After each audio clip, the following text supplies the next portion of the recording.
ગોંડલનો ઇતિહાસ જે રક્ત રંજિત રહ્યો છે. અત્યારે લોકો એને મિર્ઝાપુર કહે છે, પણ ગોંડલ અત્યારે કેમ વધારે ચર્ચામાં છે? થોડા સમય પહેલા દલિત યુવક સંજય સોલંકી પર જીવલેણ હુમલો, જાટ યુવક રાજકુમારનું રહસ્યમય મૃત્યુ, અલ્પેશ કથિરિયાની રેલી અને આ બધા જ મુદ્દાથી ગોંડલ આખું ઘેરાયેલું છે. પણ આ બધાના કેન્દ્રમાં છે ગોંડલની રાજનીતિ, કેન્દ્રમાં છે જયરાજસિંહ અને તેનું પરિવાર. અને હવે આ બધામાં એક નવો ચહેરો આવ્યો છે. નવો નહીં, ચહેરો જૂનો જ છે, પણ અત્યારે ચર્ચામાં આવ્યા છે અને એ છે નિખિલ ડોંગા. નમસ્કાર, આપની સાથે હું છું પાયલ.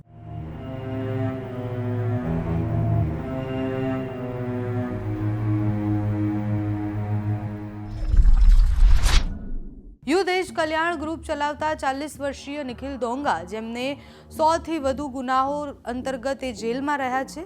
બહુ જ બધી વાર જેલમાં રહ્યા પછી એ અત્યારે જામીન પર બહાર છે. નિખિલ ડોંગાએ જયરાજસિંહના પરિવાર સામે ચૂંટણી લડવાની વાત કરતાની સાથે જ એ ખૂબ ચર્ચામાં આવ્યા છે. વાત ક્યાં થઈ છે તો દિવ્ય ભાસ્કરે એક ઇન્ટરવ્યૂ લીધો અને ઇન્ટરવ્યૂમાં એમને બહુ જ બધી વાતો કરી અને બહુ જ બધી વાતોમાં મોટાભાગની વાત એ જયરાજસિંહ અને એમના પરિવારના ઇર્દ ગિર્દની હતી. તેમને પૂછવામાં આવ્યું કે શું તમે 2027માં ગોંડલ વિધાનસભાની ચૂંટણી લડશો?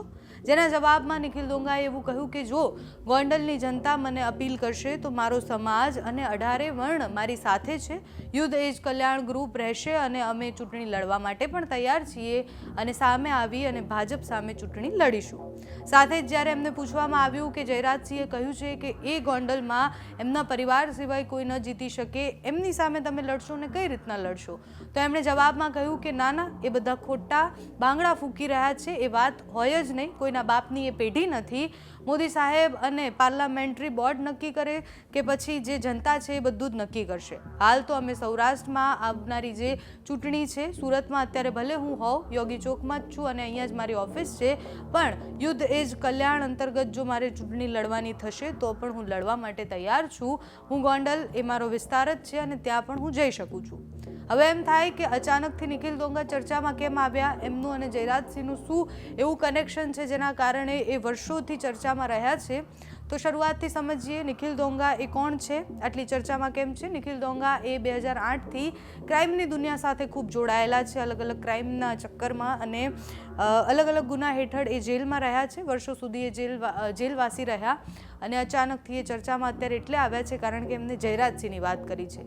સૌરાષ્ટ્રના અનેક નામો સુરત અને બીજી બધી જગ્યાએ અત્યારે ફરતા રહેતા હોય છે. નિખિલ ડોંગાનો જન્મ આમ તો રાજકોટમાં થયો હતો. બાદમાં નિખિલ ડોંગા એ ચર્ચામાં ત્યારે આવ્યા જ્યારે એ જેલમાં, જુનાગઢ જેલમાં અનિરુદ્ધસિંહ જાડેજાને મળ્યા. પછી ગોંડલના લોકો અને જેલમાં મુલાકાત પછી એ મિત્રતા ખૂબ ગાઢ થઈ ગઈ અને પછી જ્યારે અનિરુદ્ધસિંહ જાડેજા સાથે મિત્રતા થઈ છે તો એ જયરાજસિંહ સામેના જે આક્ષેપો કરી રહ્યા છે કે જયરાજસિંહ સામે જે બોલી રહ્યા છે એ સીધું કનેક્શન છે.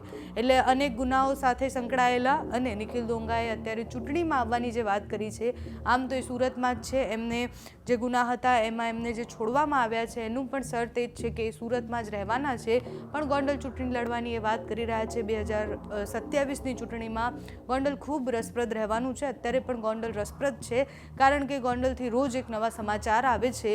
ગોંડલમાં દાદાગીરી, ગુંડાગીરી અને ગોંડલની જે રાજનીતિ છે, આ ત્રણેય વસ્તુ હંમેશા સમાચારનું કેન્દ્ર રહેતું હોય છે.